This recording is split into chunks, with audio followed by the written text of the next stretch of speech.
Hello, the theme of this week is theatre, and I think one of the best sounds you will ever hear in a theatre is this: silence. It might be a silence because something terribly sad's just happened, or it could be a silence because something deeply shocking's happened, or it could be a silence because something puzzling's happening.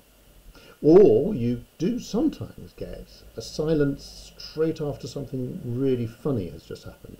And there's a little moment when everyone goes, "What?" before they laugh. It could also be that silence you get sometimes when the lights go down and it's just about to start. Or it could be at the end of the performance and you just get a still moment when everybody's holding on to that truth that they've just seen. Now, not all silences in theatre carry that magic.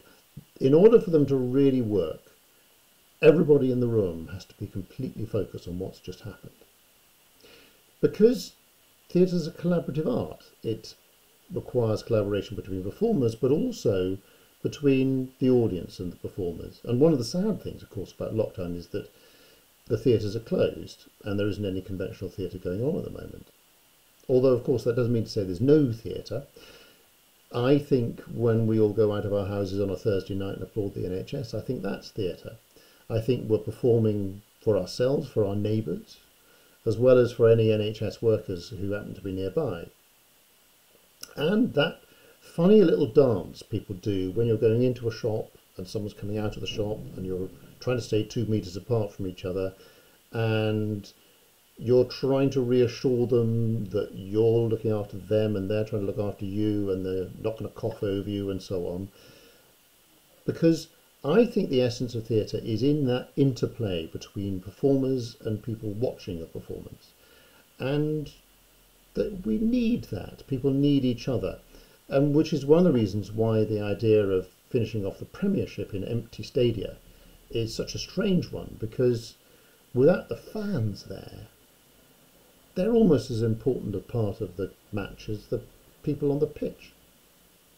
Now, I hope that some of you have been watching all the different shows and things that theatres like the National Theatre and the Hampstead and the Royal Court have been streaming for free during lockdown, or some of the fantastic concerts or dance performances and so on. Because theatre can do all sorts of things. It can entertain people, it can provoke them, it can inspire or reassure people. But when it works, it's telling you a truth, often about yourself. And it's very powerful. And that's one of the reasons why despots and tyrants always try and close theatres down. But they can never succeed because theatre will always pop back up again, because it's about telling the truth. Now, one of the last things I did before lockdown started was I went to see Legally Blonde at school. And let's face it, it could have been a bit tense, that performance. Everybody was a bit scared.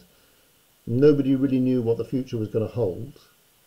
And it was a magical occasion. It was completely life-affirming.